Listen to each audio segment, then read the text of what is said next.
안녕하세요. 역사학자 임용환입니다. 오늘은 외교부 유튜브에서 처음으로 인사드립니다. 여러분은 재동포란 단어가 정확히 어떤 말인지 아시나요? 대한민국 국민인데 외국에 나가서 살고 있는 사람? 대한민국 국민인데 영주권을 취득한 사람? 정확한 의미는 이렇습니다.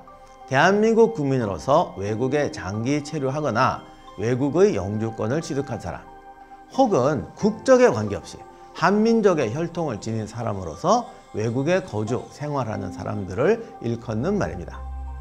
현재 우리나라 국적이 아니어도 한민족의 혈통이면 재동포인 것이죠. 그러면 우리나라 재동포민들이 현재 얼마나 많은 분들이 계신지 아시나요? 2021년 기준으로 193개국에 732만 5,143명의 재동포민들이 계십니다. 많은 재동포민들이 각자 다양하고 개별적인 이유로 외국에서 지내고 계십니다. 혹시 이 많은 분들 중에 본인들의 의사와는 상관없이 외국에서 살고 계신 분들이 계신 것은 알고 있으실까요?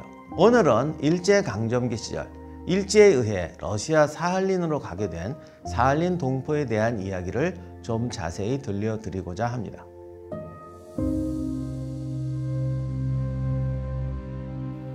사할린은 일본 홋카이도 북쪽에 위치한 섬입니다. 러시아 대륙과 나란히 남북으로 가늘고 길쭉하게 붙어 있습니다. 면적은 제주도의 서너 배에 달합니다. 현재 인구는 약 50만 명인데요. 이 중 한인 동포 후손이 약 2만 6천 명 이상입니다. 사할린 인구 중에서 러시아인 다음으로 많은 민족이 우리 한인입니다. 이분들이 이렇게 사할린에 거주하게 된 데에는 가슴 아픈 사연이 있습니다. 사할린은 영유권이 복잡했는데요. 19세기부터 러시아와 일본이 공동으로 영유권을 주장하다가 1905년 러일 전쟁을 기점으로 북사할린은 러시아가, 남사할린은 일본의 영토가 되었습니다. 그러다가 일본이 사실상 섬 전체를 지배하게 되죠. 이때부터 사할린 한인 동포들의 슬픈 역사가 시작됩니다. 일본이 중일전쟁, 태평양 전쟁을 시작하면서 사할린에 매장된 광물과 목재 자원에 관심을 가지게 됩니다. 그런데 이곳이 환경이 워낙 살기가 어려워서 일본 사람들도 여기서 일하고 싶지 않아 했어요. 그러자 한국인 노동자를 이주시키기로 결정했죠. 1939년부터 사할린 이주 노동자 모집이 시작됐습니다. 형식은 공모, 정부기관, 알선 이런 형태로, 그러니까 자원에서 지원하는 것처럼 됐는데 1944년부터는 강제징용을 실시했습니다. 1945년까지 사할린으로 간 한국인의 수는 4만 5천에서 많게는 6만 5천 정도로 추정합니다. 그런데 일부에서는 15만 명이나 된다고 추정하는 견해도 있습니다. 일본이 패망하자 소련이 즉시 사할린을 점령했습니다. 1952년에 일본도 공식적으로 사할린 영유권을 포기합니다. 그런데 일본은 소련과 협상을 해서 사할린에 거주하고 있던 일본인들은 송환했어요. 이때 한국인들은 일본인이 아니라는 이유로 배제되었습니다. 남은 한인분들은 소련 국적 취득도 거부하고 한국으로 돌아갈 수 있기를 소망했지만 아시다시피 냉전 시대의 갈등, 또 그 시대 우리나라의 어떤 국제적 지위 등으로 소련과 협상이 되질 않았습니다. 또한 소련 입장에서도 이 사할린이 전략적 위치가 굉장히 중요한 지역입니다. 그래서 사할린 주민에 대한 통제가 굉장히 심했죠. 60년대 소련은 북한으로 이주를 허용하게 됩니다. 사할린에 거주하던 많은 한인분들이 북한으로 갔습니다. 그런데 사실 사할린 이주 한인의 80~90%가 남한 출신이었어요. 결과적으로 또 한 번의 수많은 이산 가족이 만들어지게 되었죠. 해방으로부터 45년이 지난 1990년부터 사할린 한인의 영주 귀국이 시도되고 국가에서 정착을 지원해 왔습니다. 2020년까지 4,408분이 귀국을 했습니다. 하지만 초기의 이 영주 귀국은 사할린 동포 1세 본인에게만 인정되는 한계가 있었죠. 반세기가 지난 후에 가족과 또 헤어져 귀국해야 되죠. 이게 쉽지가 않습니다. 이후에 배우자, 장애, 자녀로 그 범위는 점차 확대되었지만 그 사이에 1세대 생존자 분들은 이제 크게 줄었고 2세대 분들도 노년이 되어가고 있습니다. 그렇지만 사할린 동포에 대한 지원을 강화해야 한다는 목소리는 계속 이어졌습니다. 결국 2020년 사할린 동포 지원을 위한 특별법이 통과되었습니다.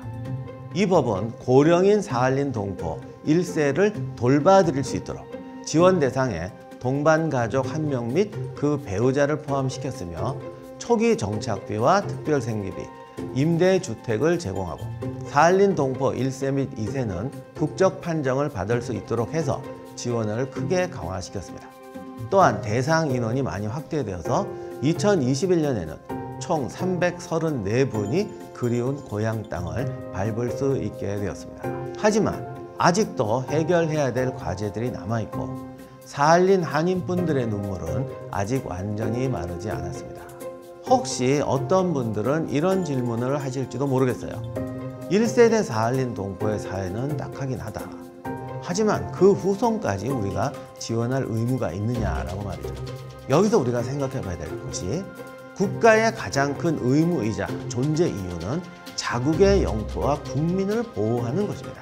역사를 돌이켜보면 세계사에 정말 가슴 아픈 비극들이 많은데 이런 모든 비극은 나라를 잃은 민족 아니면 나라가 어떤 사정에 의해서 국민의 보호 의무를 다하지 못했던 민족에게서 발생해 왔습니다. 그렇기 때문에 정부의 역할과 더불어 우리 국민들의 역할과 인식도 중요합니다. 국가가 과거에 지켜주지 못했던 이분들, 우리가 책임과 의무를 다하지 못했던 이분들에게 이제라도 우리의 힘과 성원을 보태야 할 때입니다. 지금까지 임영환이었습니다. 우리들의 작은 도움과 진실한 마음이 사할린 동포들에게 전해지기를 바랍니다.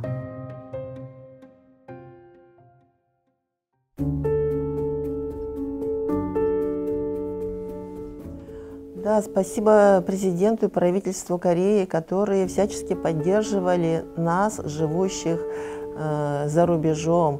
В частности, вот мы в России, на Сахалине, приезжали с культурными мероприятиями, артисты, проводили концерты у нас, привозили гуманитарную помощь. Мы приехали по программе второго поколения, и мы, говоря, очень рады, что попали в Корею. Если бы, конечно, этой бы программы не было бы, мы никогда бы не попали и не жили бы в Корее. Мы очень благодарны Республике Корея и Красному Кресту за возможность было, что попасть сюда и жить.